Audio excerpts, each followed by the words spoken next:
Hello students, welcome you all in Friday physics. और आज हम लोग देखेंगे मोशन का पार्ट 2। ठीक है, तो देखते हैं मोशन पार्ट 2।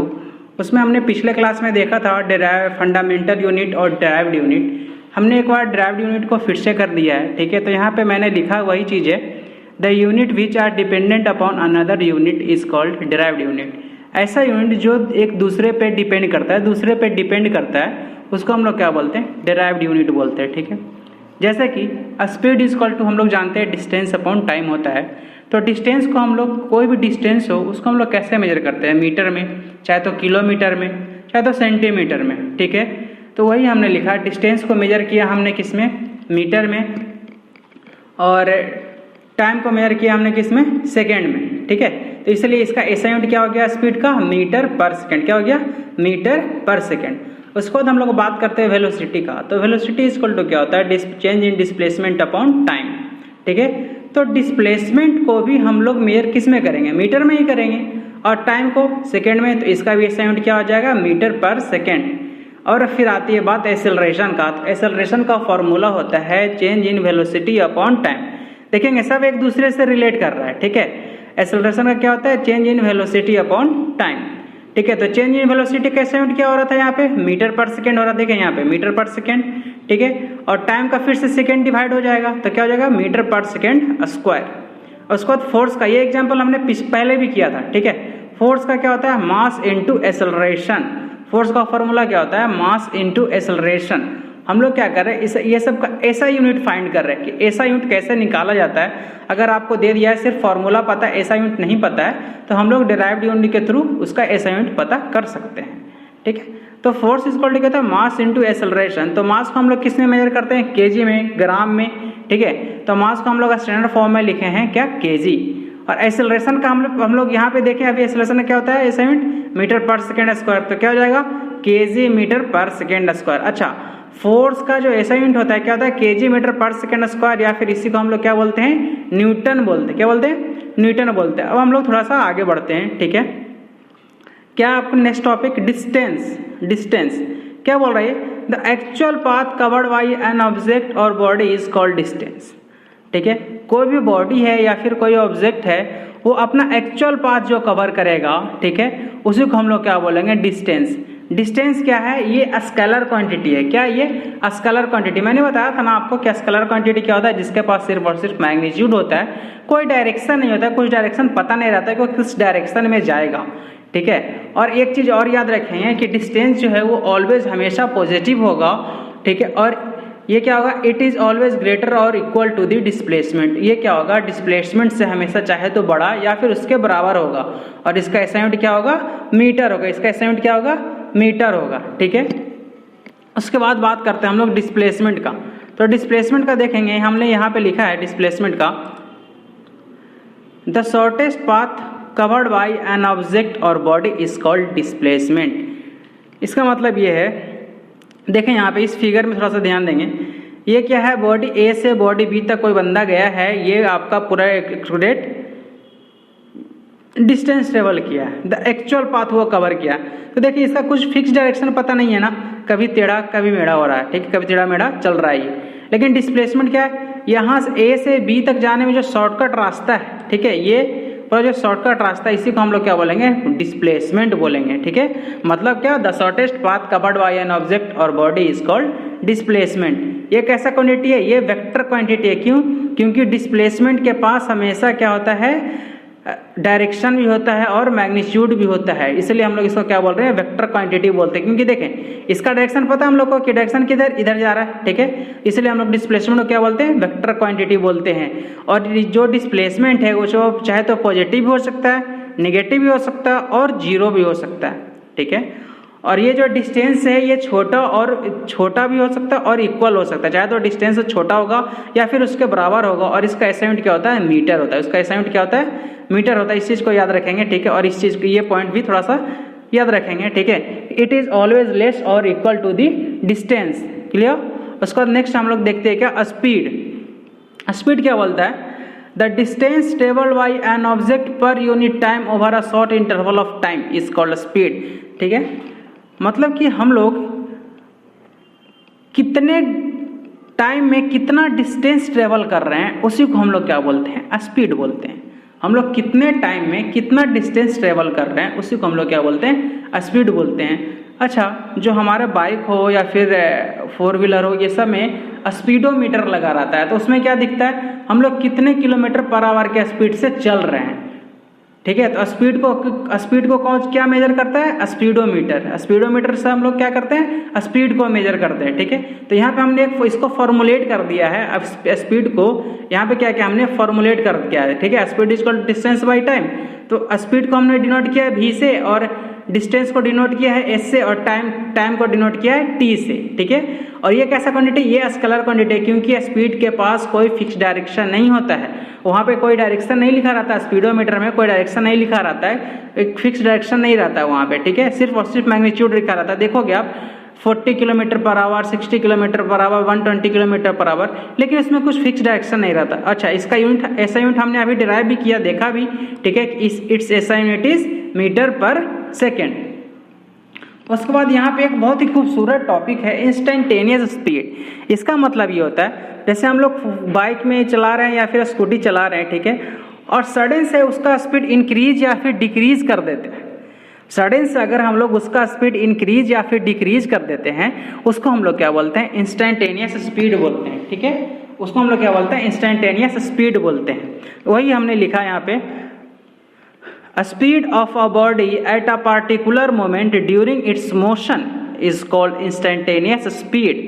ठीक है, किसी मोमेंट ऑफ मोशन में, जैसे कोई बाइक चल रहा है और सडन से हम लोग उसका स्पीड बढ़ा देते हैं या फिर घटा देते हैं, उसको हम लोग क्या बोलते हैं, इंस्टेंटेनियस स्पीड बोलते हैं। उसके बाद है आपका एवरेज स्पीड। ठीक है, तो हम लोग टोटल डिस्टेंस कितना ट्रेवल किए हैं और कितने टाइम में, टोटल डिस्टेंस हम लोग कितना ट्रेवल किए हैं और कितना टाइम लगा उसको ट्रेवल करने में। ठीक है, उसी को हम लोग क्या बोलेंगे, एवरेज स्पीड। ठीक है, जैसे कि 2 किलोमीटर, 5 किलोमीटर, 6 किलोमीटर, ये हो गया आपका डिफरेंट स्पीड हो गया। ठीक है, और कितना टाइम लगा उसको ट्रेवल करने में, 2 किलोमीटर ट्रेवल करने में कितना टाइम लगा, 4 किलोमीटर ट्रेवल करने में कितना टाइम लगा, 6 किलोमीटर ट्रेवल करने में कितना टाइम लगेगा। सारे को जोड़ करके हम लोग डिवाइड कर देंगे तो वो क्या जाएगा, आपका एवरेज स्पीड आ जाएगा। ठीक है, उसके बाद हम लोग बात करेंगे वेलोसिटी पे। ठीक है, देखो लिखा हुआ क्या, the distance travel by an object पर unit time in A given direction. ठीक है, मतलब कि the distance travel by an object, ठीक है, डिस्टेंस तो ट्रेवल करेंगे बट अ गिवन डायरेक्शन में, कुछ टाइम के ड्यूरेशन में। ठीक है, कुछ समय लगेगा उसमें। उसको हम लोग और भी क्या बोल सकते हैं, the rate of change in displacement is called क्या, वेलोसिटी। ठीक है, मतलब कि change in displacement upon time is called velocity. तो वही हमने लिखा है, वेलोसिटी इज इक्वल टू क्या, डिस्प्लेसमेंट अपॉन टाइम। देखें यहाँ पे हमने लिखा है velocity is equal to displacement upon time. ये कैसा क्वांटिटी है, ये वेक्टर क्वांटिटी है। क्यों, क्योंकि इसके पास एक फिक्स डायरेक्शन है। यहाँ पे क्या इंडिकेट कर रहा है, एक फिक्स डायरेक्शन है, इसलिए क्या है, ये वेक्टर क्वांटिटी है। और इसका एसआई यूनिट क्या है, मीटर पर सेकंड। हम लोग पीछे भी देखें कि वेलोसिटी का एसआई यूनिट हमने जब ड्राइव किया था तो ड्राइव यूनिट में तो क्या निकला था, मीटर पर सेकेंड। ठीक है, उसके बाद इसमें भी इंस्टेंटेनियस वेलोसिटी। ठीक है, जैसे कि इंस्टेंटेनियस स्पीड था उसी तरीके से इंस्टेंटेनियस वेलोसिटी है। ठीक है, जैसे कि कोई फिक्स डायरेक्शन में हम लोग मूव कर रहे हैं और उस फिक्स डायरेक्शन में ही हम लोग उसका स्पीड, उसका वेलोसिटी इंक्रीज या फिर डिक्रीज कर दें, इंस्टेंट सडन से उसका स्पीड इंक्रीज या डिक्रीज कर दें with a given direction is called क्या, इंस्टेंटेनियस वेलोसिटी। फिर उसी तरीका से आपका क्या है, जैसे एवरेज स्पीड था उसी तरीका से है एवरेज वेलोसिटी। ठीक है, average distance travel by a body पर unit time in a given direction. ठीक है, मतलब कितना डिस्टेंस ट्रेवल कर रहे हैं और कितने टाइम में। ठीक है, जैसे कि 2 kilometre, 5 kilometre, 6 kilometre, 8 kilometre. 5 kilometre हम लोग ट्रेवल कर रहे हैं तो 2 मिनट में, फिर 5 मिनट लग रहा है, फिर 10 मिनट लग रहा है, इस टाइप से आपका टाइम भी लग रहा है। ठीक है, तो सारे को जोड़ करके फिर सबको डिवाइड कर देंगे, डिस्टेंस को जोड़ देंगे, टाइम को जोड़ देंगे, उसके बाद हम लोग दोनों को डिवाइड कर देंगे तो वो क्या आपका निकल जाएगा, एवरेज वेलोसिटी। लेकिन याद रखेंगे एवरेज वेलोसिटी में हमेशा फिक्स डायरेक्शन रहेगा, डायरेक्शन आपका गिवन रहेगा। क्यों, क्योंकि ये वेक्टर क्वांटिटी है इसलिए। और वेक्टर क्वांटिटी ये बोलता है कि मेरे पास मैग्नीट्यूड और प्लस डायरेक्शन दोनों होगा तभी मैं वेक्टर क्वांटिटी कहलाऊंगा। ठीक है, उसके बाद आपका आता है क्या, एक्सेलरेशन। एक्सेलरेशन हमने देखा था ना, डिराइव्ड यूनिट में हमने बताया था आपको, acceleration is equal to change in velocity per unit time. Change in velocity per unit time is called acceleration. ठीक है, एक्सेलरेशन कैसा क्वांटिटी है? Vector quantity. अच्छा, चेंज इन वेलोसिटी मैं बोल रहा हूँ, मतलब क्या? Difference in velocity. ठीक है, तो हम लोग बोल सकते हैं यहाँ पे acceleration is equal to final velocity minus initial velocity, क्योंकि चेंज इन वेलोसिटी है। ठीक है, तो चेंज इन वेलोसिटी मतलब क्या होता है? फाइनल वेलोसिटी, मतलब फाइनल वेलोसिटी कितना है माइनस इनिशियल वेलोसिटी, क्योंकि हमेशा बड़ा माइनस छोटा होता है, छोटा माइनस बड़ा करेंगे नहीं हम लोग। ठीक है, इसलिए final velocity minus initial velocity by time, ये क्या हो गया आपका? एक्सेलरेशन हो गया। ठीक है, उसके बाद एक पॉइंट है यहाँ पे, ये ध्यान देंगे थोड़ा सा, ये वाला पॉइंट 3rd नंबर पे, the velocity of a body is depend upon, किसी भी बॉडी का वेलोसिटी वो डिपेंड किस पे करता है? इट्स स्पीड पे, उसके स्पीड पे और उसके डायरेक्शन पे। उसका स्पीड कैसा है, उस बॉडी का मोशन कैसा, वो बॉडी कितने मोशन पे है, और उसका डायरेक्शन क्या है, या फिर दोनों पे, वो दोनों पे डिपेंड करता है उसका वेलोसिटी, किसका? एक्सेलरेशन का। ठीक है, तो देखो एक्सेलरेशन किस पे डिपेंड करता है? वेलोसिटी पे। और वेलोसिटी किस पे डिपेंड करता है? उसके मोशन पे और उसके डायरेक्शन पे। तो इस बात को याद रखेंगे। और एक्सेलरेशन का ये फॉर्मूला क्या होता है? Change in velocity upon time. तो एक्सेलरेशन इज इक्वल टू क्या हो जाएगा? Final velocity minus initial velocity by time taken. उसके बाद नेक्स्ट स्लाइड में देखें, यहाँ पे एक बॉडी है। ठीक है, ये बॉडी बहुत तेज भाग रहा है। ठीक है, तेज भाग रहा है, तो भी ये बॉडी क्या हो रहा है? अपना स्पीड इंक्रीज कर रहा है, तो भी क्या हो रहा है? ये बॉडी एक्सेलरेट ही कर रहा है। और ये बॉडी धीरे धीरे क्या हो रहा है? स्लो हो रहा है, फिर भी ये बॉडी क्या हो रहा है? एक्सेलरेट ही कर रहा है। और देखें यहाँ पे जो बज है, ठीक है, यहाँ पे जो बज है ये भी एक्सेलरेट कर रहा है, लेकिन हमेशा कंटिन्यूअसली अपना डायरेक्शन चेंज कर रहा है, बार बार ये अपना डायरेक्शन चेंज कर रहा है। ठीक है, उसके बाद हम लोग देखेंगे एक्सेलरेशन इज इक्वल टू, देखो A इज इक्वल टू, ए को हम लोग डिनोट करते हैं एक्सेलरेशन से, V को हम लोग फाइनल वेलोसिटी, U को इनिशियल वेलोसिटी और T को टाइम्स। तो A इज इक्वल टू मैंने लिखा है change in velocity upon time, मतलब V minus U by T। तो हम लोग T को क्या किए हैं? A के साथ ले आए हैं, तो AT is equal to V minus U। तो V is equal to final velocity is equal to क्या हो जाएगा? V is equal to U plus AT। U को U माइनस में हम लोग अगर उसको उधर लेके चले जाएंगे AT की तरफ, तो क्या हो जाएगा? U plus AT equal to भी क्या है यहाँ पे? Final velocity. और याद रखेंगे मोशन का फर्स्ट इक्वेशन इसी को बोलते हैं। मोशन का फर्स्ट इक्वेशन किसको बोलते हैं हम लोग? ये वाला, ये जो है यही है आपका मोशन का फर्स्ट इक्वेशन। ठीक है, और इसका एसआई यूनिट क्या है? SI unit of acceleration equal to, हम लोग ड्राइव भी किया था, metre per second square. A equal to क्या हो जाएगा? Acceleration, SI unit of acceleration metre per second square. ठीक है, उसके बाद अगर हम लोग बात करते हैं टाइप्स ऑफ एक्सेलरेशन, तो एक्सेलरेशन 2 टाइप का होता है, एक पॉजिटिव एक्सेलरेशन और एक नेगेटिव एक्सेलरेशन। तो पॉजिटिव एक्सेलरेशन क्या बोलता है, ध्यान से समझेंगे थोड़ा सा। ठीक है, the acceleration of a moving body is positive if it's final velocity is greater than initial velocity. Positive acceleration तभी होगा जब मेरा फाइनल वेलोसिटी जो है वो बड़ा होगा किससे? इनिशियल वेलोसिटी से, तभी वो एक्सेलरेशन क्या कहलाएगा? Positive acceleration. मतलब कि यहाँ पे पॉजिटिव एक्सेलरेशन का मतलब ये होगा कि फाइनल वेलोसिटी बड़ा होगा इनिशियल वेलोसिटी से, उसको हम लोग बोलेंगे पॉजिटिव एक्सेलरेशन। और नेगेटिव एक्सेलरेशन की बात करेंगे अगर हम लोग, तो क्या होगा? इनिशियल वेलोसिटी बड़ा हो जाएगा किससे? फाइनल वेलोसिटी से। वही यहाँ पे लिखा हुआ है, the velocity of a moving body is negative if it's final velocity is less than initial velocity. ठीक है, तो हम लोग इसी को नेगेटिव एक्सेलरेशन को क्या बोलते हैं? रिट्राडेशन भी बोलते हैं। पहला पॉइंट, नेगेटिव एक्सेलरेशन क्या होगा? इनिशियल वेलोसिटी बड़ा होगा किससे? फाइनल वेलोसिटी से। ठीक है, और इसी को हम लोग क्या बोलते हैं? रिट्राडेशन बोलते हैं। रिट्राडेशन हम लोग नेगेटिव एक्सेलरेशन को ही बोलते हैं। आई थिंक यहाँ तक क्लियर हो गया होगा आपको। अगर फिर भी आपको कोई डाउट है या फिर इसका PDF चाहिए, तो मेरे टेलीग्राम चैनल पे जाके ज्वाइन करें। ठीक है, वहाँ पे मैं आपको इसका PDF दे दूंगा। ठीक है, और मैं अपना टेलीग्राम चैनल का लिंक डिस्क्रिप्शन में डाल दूंगा। ठीक है, और कोई भी प्रॉब्लम होता है तो आप कमेंट सेक्शन में पूछ सकते हैं।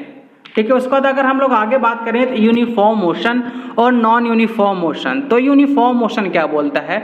अ body is said to have uniform motion when it travel equal distance in equal interval of time. इसका मतलब ये है कोई बॉडी यूनिफॉर्म मोशन में तभी होगा जब कोई ऑब्जेक्ट या फिर बॉडी इक्वल डिस्टेंस ट्रेवल करे इन इक्वल इंटरवल ऑफ टाइम। ठीक है। जैसे कोई बॉडी एक सेकेंड में 2 मीटर ट्रेवल कर रहा है, तो अनदर 1 सेकेंड में भी 2 मीटर ही ट्रेवल करेगा। अनदर 1 सेकेंड में भी क्या होगा, 2 मीटर ही ट्रेवल करेगा, ठीक है। उसी को हम लोग क्या बोलेंगे, equal distance travel in equal interval of time, ठीक है। यहाँ पे बच्चे लोग कंफ्यूज कर जाते हैं सर 2-2 या फिर 1-1 कैसे करें हम लोग। तो देखो पहले अगर 2 मीटर ट्रेवल कर रहा है, फिर 4 मीटर, फिर 4 मीटर, फिर 6 मीटर, जैसे ये हो गया 2-2 का डिफरेंस है, ठीक है। तो ये क्या हो रहा है, इक्वल डिस्टेंस ट्रेवल कर रहा है, ठीक है। कितना, इक्वल इंटरवल ऑफ टाइम, ठीक है। जैसे कि 1 सेकेंड, 2 सेकेंड, 3 सेकेंड, ठीक है। तो कितना डिफरेंस हो रहा है, 1 सेकेंड का डिफरेंस हो रहा है। तो ये क्या हो गया, equal distance travel in equal interval of time. उसको हम लोग क्या बोलते हैं, यूनिफॉर्म मोशन बोलते हैं। अगर हम लोग नॉन यूनिफॉर्म मोशन की बात करें तो क्या हो जाएगा, unequal distance travel in equal interval of time, ठीक है। मतलब क्या, डिस्टेंस तो अनइक्वल होगा बट टाइम जो होगा वो इक्वल होगा। उसको हम लोग क्या बोलते हैं, उसको हम लोग बोलते हैं नॉन यूनिफॉर्म मोशन। अच्छा, यूनिफॉर्म मोशन को हम लोग कांस्टेंट मोशन भी बोलते हैं और नॉन यूनिफॉर्म मोशन को वेरिएबल मोशन भी बोलते हैं, ठीक है। याद रखेंगे, यूनिफॉर्म मोशन को कांस्टेंट मोशन भी बोलते हैं और नॉन यूनिफॉर्म मोशन को वेरिएबल मोशन भी बोलते हैं, ठीक है। उसके बाद है आपका यूनिफॉर्म एक्सेलरेशन और नॉन यूनिफॉर्म एक्सेलरेशन। तो यूनिफॉर्म एक्सेलरेशन क्या होगा, when a moving body has same acceleration through out it's motion, ठीक है।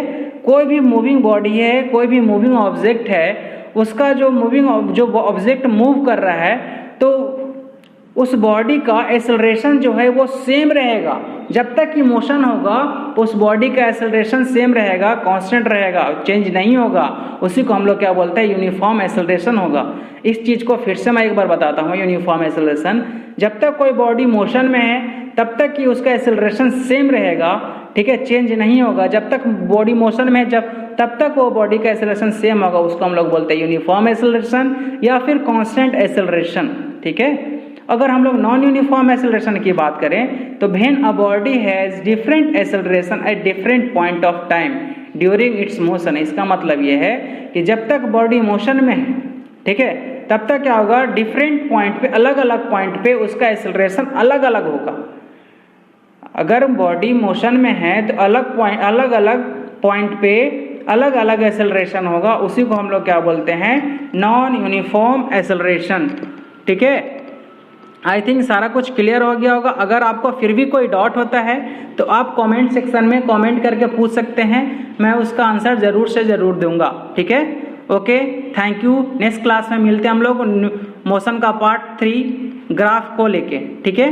Okay, thank you, have a nice day.